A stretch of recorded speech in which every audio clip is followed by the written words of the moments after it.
My dear friends, today we are going to talk about the physical and structural subdivisions of India and its fundamental aspects. The Indian subcontinent is blessed with nearly all the geomorphological features, from glaciers, deserts, coastlines, vast floodplains, huge delta systems, loftiest mountains and plateaus. Structurally, it is a kind of a fabric made by Archean craton stitched together by Proterozoic mobile belts. Coming to the first module, the physical subdivision. The Indian subcontinent is a conspicuous physical entity in the map of the Asian continent. In the north, it is bounded by a Himalayan mountain and surrounded by Arabian Sea. In the west, Indian Ocean in the south and Bay of Bengal in the east. Within the subcontinent, three major subdivisions will become evident. These are usually referred to as the Peninsular India in the south, Extra-Peninsular India in the north, and Indo-Gangetic Plain in between. Peninsular India is made of many mountain chains, plateaus and narrow coastal plains, interspersed with deltas and estuaries. Deformed igneous and metamorphic and sedimentary rocks are met with, and they host enclaves of some of the oldest rocks, more than 3,300 million years. The rocks and sediments range in age from Precambrian to Holocene. The landscape consists of extensively high-level surfaces, some of which are dissected. Majority of the rivers flow from west to the east into the Bay of Bengal, obviously, except for the rivers Narmada and Tapti that flows to the west. The extra-peninsular India is made up of very high rugged mountain ranges of the Himalayas, separated by deep valleys. Majority of the rocks are sedimentary, though metamorphic and igneous rocks are also seen. Most of them are Phanerozoic with a minor Precambrian igneous and metamorphic rocks are also present. Folds, faults and thrust sheets are also visualized. Perennial rivers like Indus, Ganges, Jamuna and Brahmaputra with some of their tributaries originate from different parts of the Himalayas and neighborhood. Some of the major rivers pass through deep gorges cutting across the ranges before flowing down south to the plains. The Indo-Gangetic Plain, into which the above-mentioned rivers enter, is an extensive plain sloping gently to the east and southeast. The unconsolidated sediments in this plain are derived from both Himalayas and the Shield in the south. This is one of the greatest four deep in the world. Alluvial fans along the northern borders, terraces and floodplains are very common features. Structural subdivision. Indian subcontinent consists of 5 major Archean cratons, including Dharwar, Bastar, Singhbhum in the southern block, while Bundelkhand and Aravalli in the northern block. There are 3 prominent Proterozoic mobile belts, namely Eastern Ghat mobile belt, fringing Dharwar, Bastar and Singhbhum cratons, Pandyan mobile belt fringing Dharwar craton, and Satpura mobile belt linking northern and southern blocks and extending into the Shillong plateau also. The Himalayan orogenic belt bounding the Indian Shield to the north is largely a tertiary mountain belt that has a Proterozoic foundation.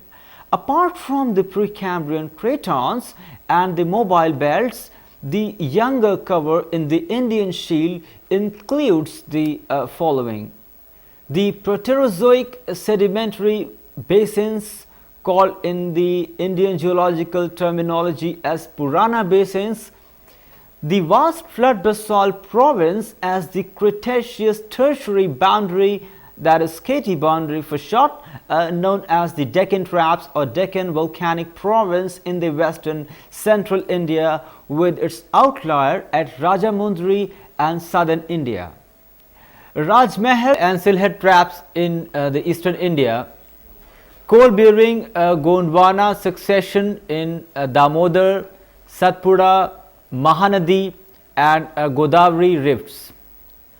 Cretaceous marine succession in Narmada Valley at Tiruchirappalli in the Kaveri Delta and in Meghalaya. Coastal Gondwana, tertiary and quaternary sediments with local volcanics. Holocene sediments along major river valleys, tertiary and quaternary sediments at the Himalayan foothills and in Indo-Gangetic and Brahmaputra plains, including Bengal and Indus Fan. Phanerozoic successions in Himalaya. Dharwar Craton. Dharwar Craton is divided into the eastern and western belts. This craton is marked by the evolution of a number of greenstone belts called as the schist belts over felsic basements. The craton spans the Archean, that is 3.5 giga-nm to 2.5 giga-nm. The principal structural trend of the Dharwar Craton is north-south, showing an eastward convexity. A change of metamorphic grade is indicated by the presence of a very low grade rocks in the north to a transitional granulite facies in the south. A number of mineral deposits occur in the different schist belts.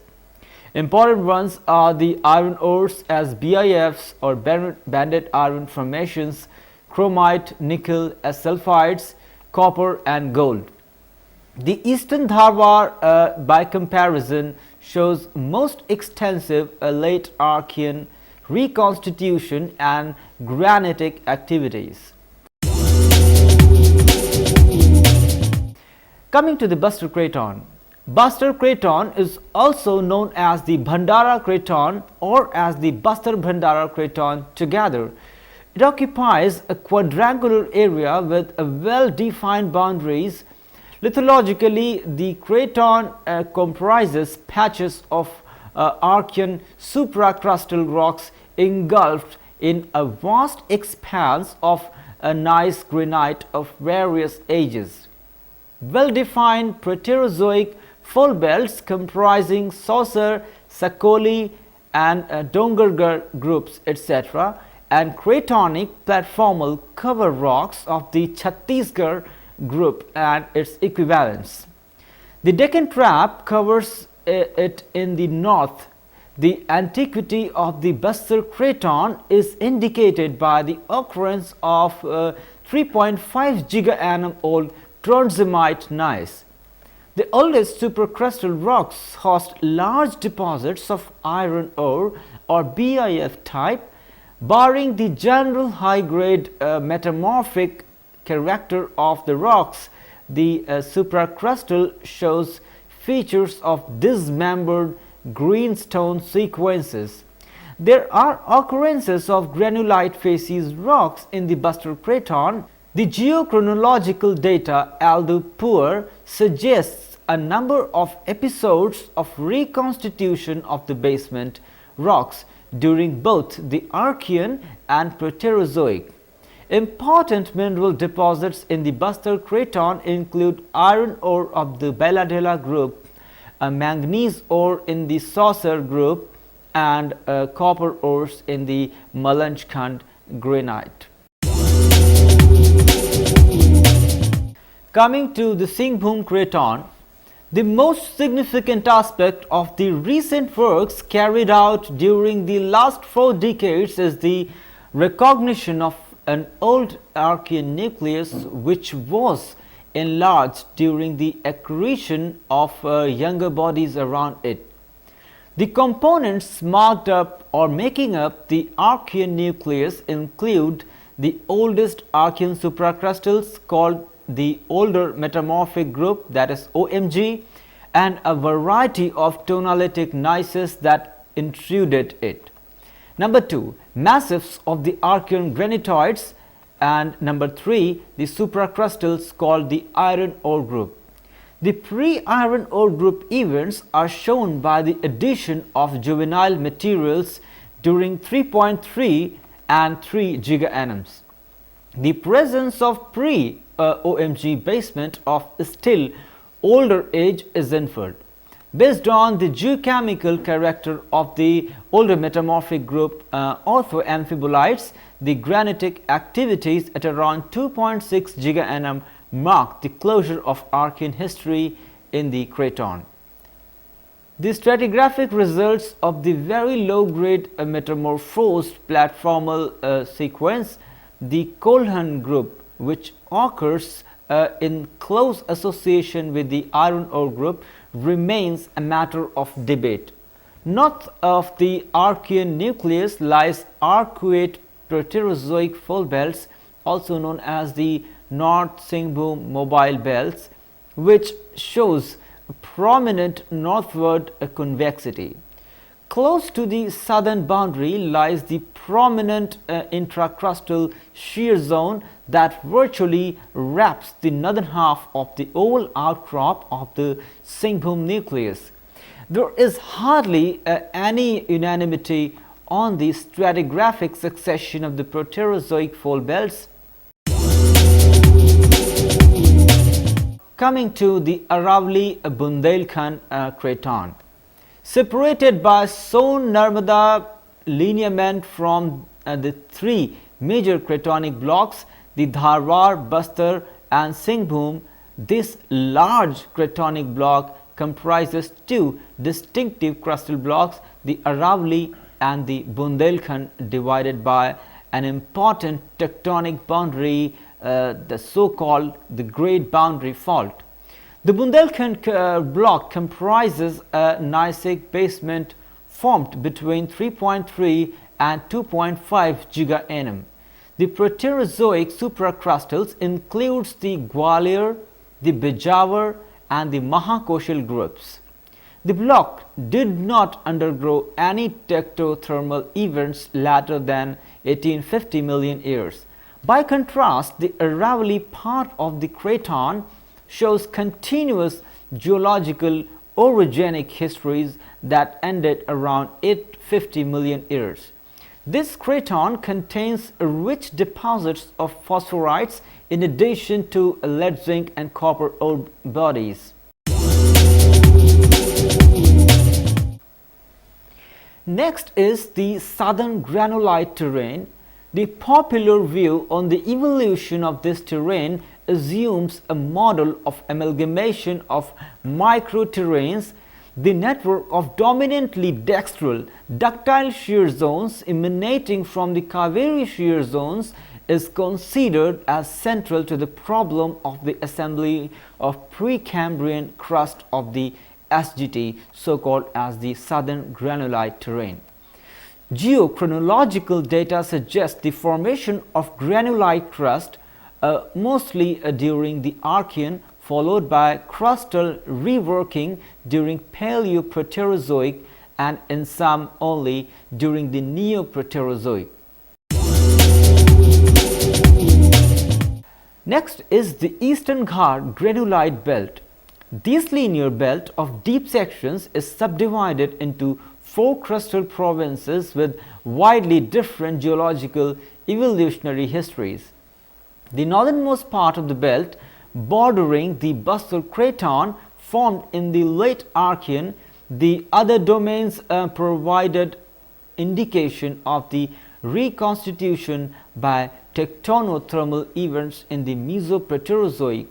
Granville and Pan-African times, considerable similarity is reported between the Eastern Ghat belt and the a Rainer province of East Antarctica in terms of their geological evolution. Proterozoic basins.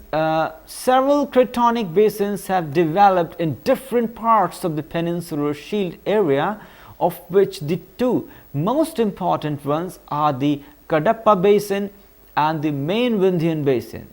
Both basins evolved quite early, in all the probability during the late Paleoproterozoic, signifying a cratonization of the Archean crust prior to the basin opening.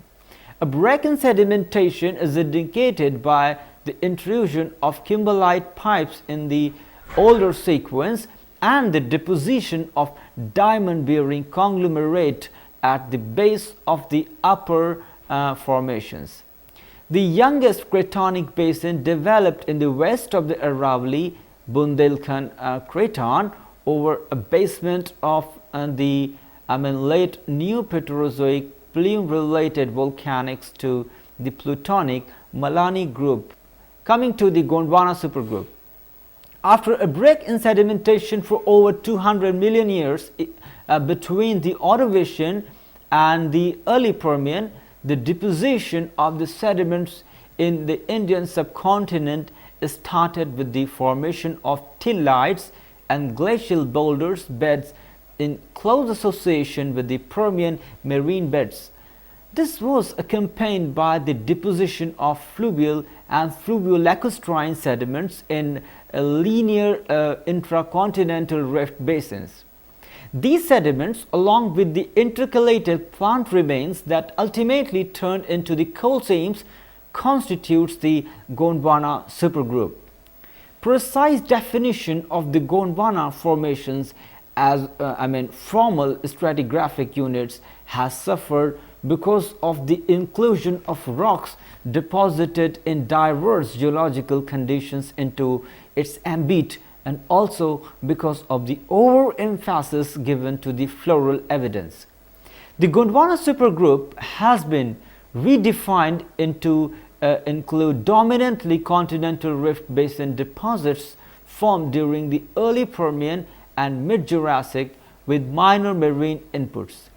Adoption of such a definition helps in the finer tuning of the stratigraphic succession by removing the contemporaneous and other Jurassic Cretaceous formations which are correlatable with the Jurassic Gondwana broke up and the Cretaceous Eocene plume outburst occurred.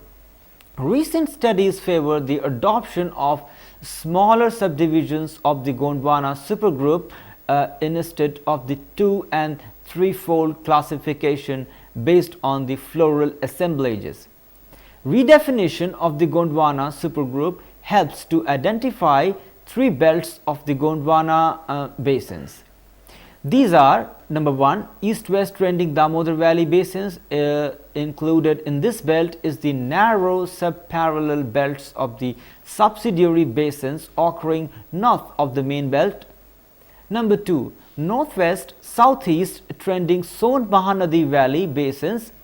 The belt widens and thickens in northwesterly direction, meeting the extension of the Damodar Valley basins.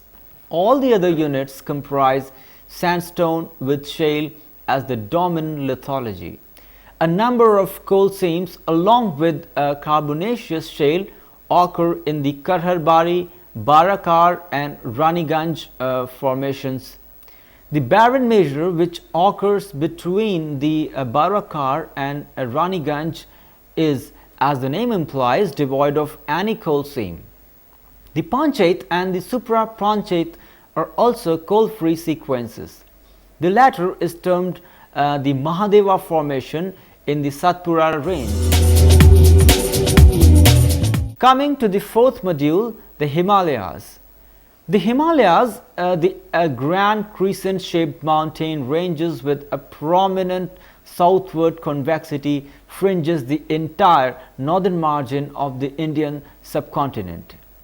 The world's loftiest and the youngest mountain ranges extend for over 2,500 kilometers from south of the Indus Valley beyond Nanga Parbat height, that is 8114, that is 8114 meters.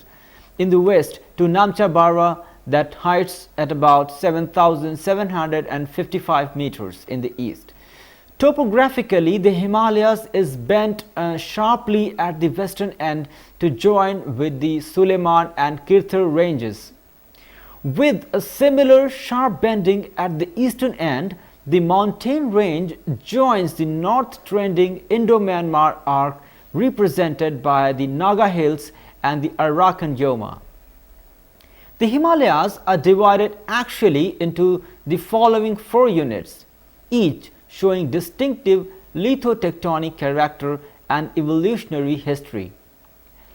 Number 1, the Sub-Himalayas, 10 to 50 kilometers wide belt of the late tertiary molasses sediments, age constituting the Siwalik group. The belt also includes the older Muri formations and their equivalent, the Dharamshalas. The next is the Lesser Himalaya. Lesser Himalaya is 60 to 80 kilometers wide belt, predominantly comprising of the Proterozoic low-grade metamorphosed rocks overlain by the thrust sheets of the granites and metamorphic rocks.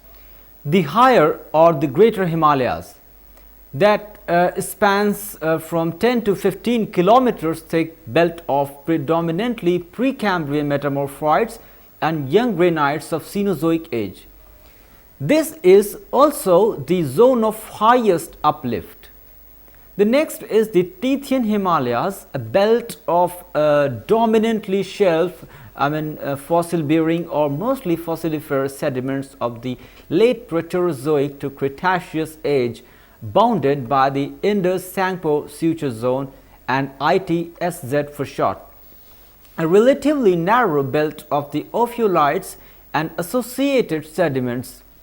Do not thrust contact, the ITSZ is an important tectonic welding, tectonic contact welding the Indian continental block with the Tibetan block.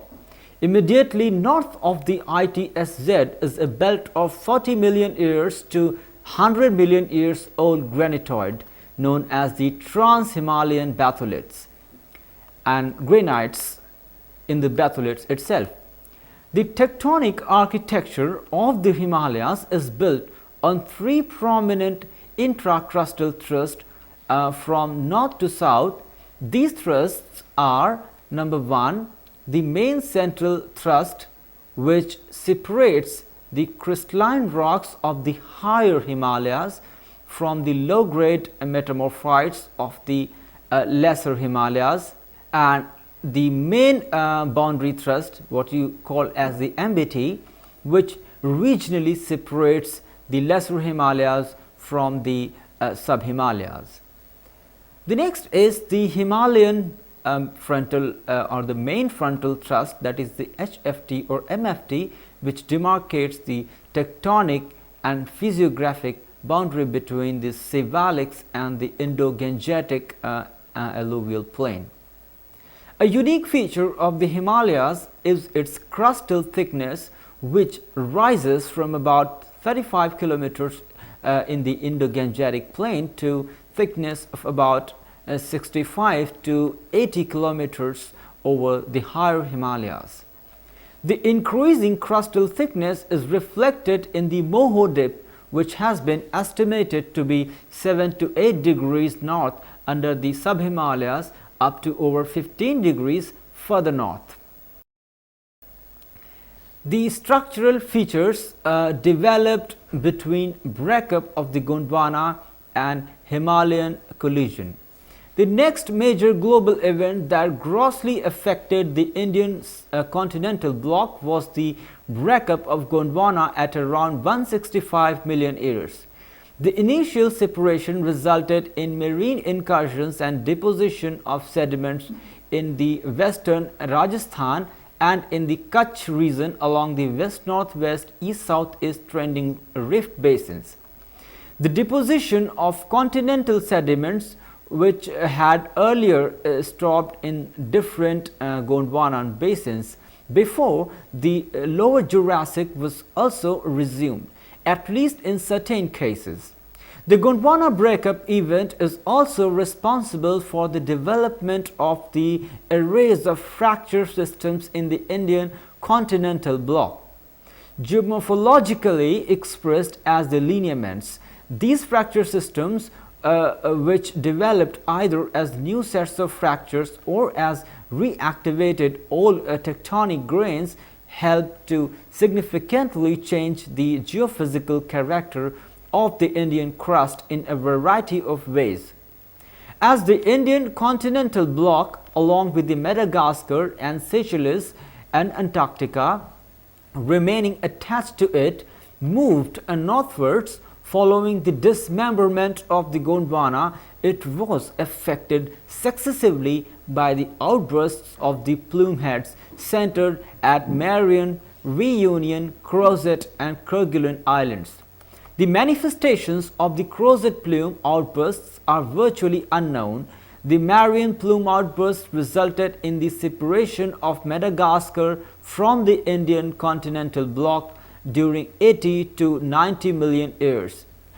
Evidence for this comes from the occurrence of 88 to 90 million years old acid as well as mafic rocks in different parts of the central and North Kerala, St. Mary's Island off the Karnataka coast, and also from the Madagascar. The Rajmahal traps and the Silhet traps are the manifestations of the Kerguelen plume activities, which lasted from 130 million years to 110 million years. The plume caused the separation of Antarctica from the Indian continental block and induced Cretaceous marine ingress both in the south eastern part of the peninsula as well as in the southeast of the Bengal Basin. The timing and passage of the impingement of the reunion plume are well recorded in the form of the different features that developed between the Kohistan in the north to the Lakshadweep Maldive Island in the south. The important features that developed during between 70 to 64 million years include the formation of narrow sedimentary basins locally having volcanic inputs, many of which turned into oil-bearing formations in the western Rajasthan and the northern Gujarat. Number 2, extensive mafic continental tholite basalt volcanicity in western and central India, which is most popularly called as the Deccan Traps. Intrusions of the plutonic alkaline masses of diverse composition, which were also responsible for the development of isolated patches and linear belts of positive Booger gravity anomaly and zones of higher heat flow. Number 4, the development of fractures, lineaments.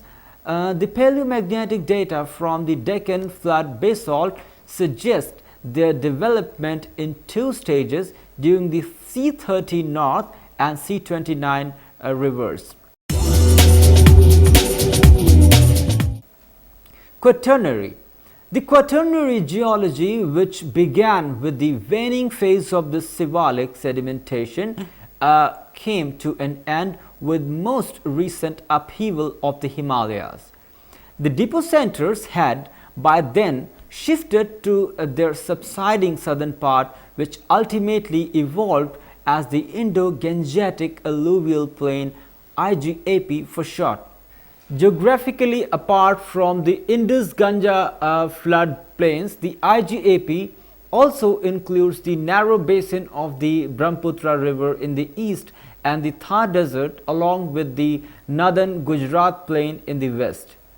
The alluvial sediments over the entire IAGP belt range between 400 to 800 meters with a maximum thickness of about 6 kilometers along the edge of the Himalayas. The belt is divided into a number of subbasins by several submerged ridges or basement heights lying across it. Quaternary sediments outside the IGAP or the Indo-Gangetic alluvial plains occur in the Narmada and Tapti basins in the peninsular India and along the eastern coastlines. Thick laterite formations, some of which contain rich bauxite deposits, were produced at this time in parts of the central India, Eastern Ghat and the Konkan coasts in the Western Ghats.